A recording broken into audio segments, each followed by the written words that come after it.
اچھا اب ذرا یہ بتائیے ڈاکٹر صاحب، جو بڑی ایک اہم ترین بات ہے، اور میں جب حدیث پاک کو ظاہر ہے اپنے سامنے رکھتا ہوں تو سرکار مدینہ صلی اللہ علیہ وآلہ وسلم کا وہ قول جو کہ انتہائی وعید پر مبنی ہے کہ جس میں حیا نہیں، جس کا مفہوم ہے وہ جو چاہے کرے، سرکار علیہ السلام نے اسے ڈس اون فرمایا، اور یہ جو حیا اور ایمان ہے اس کو انٹرلنک فرمایا آپس میں، تو اس کی شاخ کیوں فرمایا یہ بتلائیے، اور قرآن اور سنت اس حوالے سے کیا کہتے ہیں، ذرا اس موضوع کو کھولیے تھوڑا۔ بسم اللہ الرحمن الرحیم۔ جنید صاحب بہت شکریہ۔ یہ جو حدیث پاک آپ نے جنید صاحب ذکر کی کہ آپ نے ارشاد فرمایا کہ جس کے اندر حیا نہیں ہے وہ جو جی چاہے کرے، اس کا مطلب یہ ہوا کہ سوسائٹی کے اندر سارے کا سارا کریکٹر کنسولیڈیٹ رہتا ہے، محفوظ رہتا ہے جب تک حیا ہوتی ہے۔ جیسے ہی حیا اٹھتی ہے تو کردار ختم ہو جاتا ہے۔ ٹھیک، جب کردار ختم ہو گیا پھر اس کے سامنے خیر شر اچھائی برائی کی تمیز ختم ہو جاتی ہے، پھر جو جی چاہے کرے۔ بالکل ٹھیک۔ دیکھیں، احتیاط وہی کرے گا جس کے اندر خیر اور شر کا شعور ہے۔ اگر اخلاقی شعور مختل ہو جائے، اخلاقی شعور معطل ہو جائے تو پھر خیر و شر کی تمیز ختم ہو جائے گی۔ ٹھیک، حدیث پاک ہمیں یہ رہنمائی دے رہی ہے کہ اخلاقی شعور زندہ رہتا ہے صرف حیا سے۔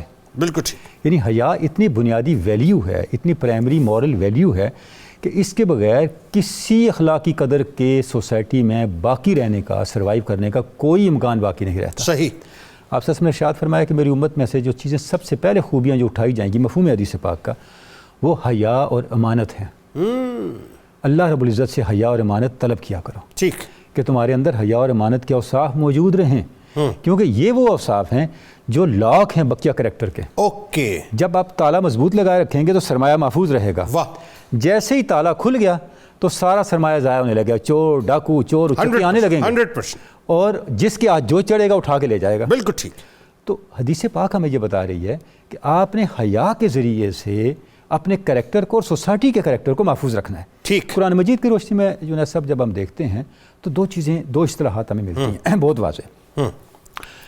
حیا سے بھی بڑھ کے جس چیز کو قرآن مجید نے بیان کیا وہ فحاشی ہے۔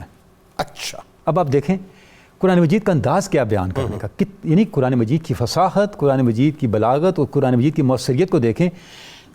ایک یہ ہے کہ یہ کام ہونا چاہیے، ایک یہ ہے کہ کون سا کام نہ ہو کہ آپ کی خیر بچ جائے، اور وہ فحاشی ہے جس سے اللہ رب العزت نے منع فرمایا۔ جی دیکھیں ارشاد ربانی ہے، ان الذین یحبون ان تشیع الفاحشۃ فی الذین آمنوا لہم عذاب علیم فی الدنیا والآخرہ واللہ یعلم وانتم لا تعلمون۔ جو لوگ یہ چاہتے ہیں، جن کو یہ بات پیاری لگتی ہے، یحبون، جن کو یہ بات اچھی لگتی ہے کہ میری امت کے اندر اور آپ صلی اللہ علیہ وسلم کی امت کے اندر اللہ کے بندوں کے اندر فحاشی پھیلے، بے حیائی پھیلے، تو وہ کیا ہے؟ ان کے لیے دنیا اور آخرت میں عذاب ہے، دردناک عذاب۔ اور آگے دیکھیں اللہ پاک نے ارشاد فرمایا کہ اللہ کو پتہ ہے کیسے عذاب آ رہا ہے، ہو سکتا ہے انہیں شعور نہ ہو۔ اللہ اکبر۔ یعنی کہ سب سے بڑا عذاب ہی ہے کہ آپ کے اندر سے خیر و شر کا شعور ختم ہو جائے۔ بالکل ٹھیک۔ اس سے بڑا کیا عذاب ہے؟ تو اب قرآن مجید آپ کو یہ بتا رہا ہے، ہمیں یہ تعلیم دے رہا ہے کہ فحاشی کے راستے کو آپ نے بند کرنا ہے۔ جس وقت سوسائٹی میں فحاشی آتی ہے اس سے کیا ہوتا ہے؟ تباہی آتی ہے، بے برکتی آتی ہے۔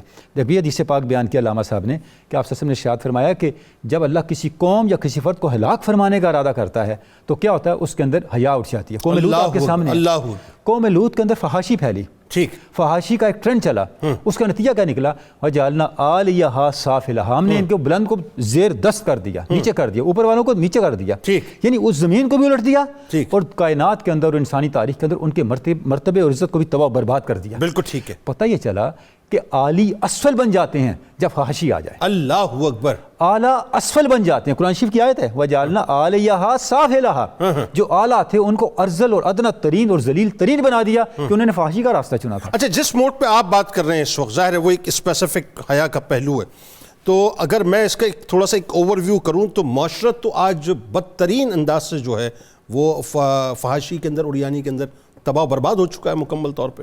اچھا، اب جنید صاحب اگر آپ اس کے اثرات پہ تھوڑی سی تحقیق کریں تو آپ دیکھیں گے کہ اس کے بہت سے نتائج ہمارے سامنے آ رہے ہیں۔ دیکھیں ہمارا سوشل فیبرک جو ہے ڈس انٹیگریٹ ہو رہا ہے، آپ کا سوشل سٹرکچر بکھر رہا ہے، ٹھیک، حلال اور حرام کی تمیز ختم ہو رہی ہے، سوسائٹی کے اندر برداشت کے رویے کم ہو رہے ہیں، چھوٹے اور بڑی کی تمیز جاتی چلی جا رہی ہے۔ اگر اس کے پیچھے آپ ٹریس کریں گے تو بنیادی فیکٹر آپ کو یہی نظر آئے گا۔ بالکل ٹھیک ہے۔ اگر حیا موجود ہو تو اس کا ایک امیجیٹ جو برکت ہے وہ حلال اور حرام کی تمیز آپ کی سوسائٹی کے اندر موجود رہتی ہے۔ ٹھیک ہے۔ آپ کے اعمال اعمال میں برکت موجود رہتی ہے، آپ کے اعمال کے اندر تاثیر موجود رہتی ہے۔ آپ دیکھیں یوسف علیہ السلام جب عزیز مصر کے گھر تھے تو ہم دیکھتے ہیں کہ ان کو عزیز مصر کی اہلیہ کی طرف سے کافر ہوئی، آپ نے اس کا انکار کیا، آپ نے اپنی پاک دامنی کی حفاظت کی، جب باہر نکلے تو قمیض آپ کی جو تھی، دامن جو تھا پیچھے سے پھٹا ہوا تھا، یعنی آپ نے اپنے دامن کو بچایا۔ اس کی برکت کیا ہوئی؟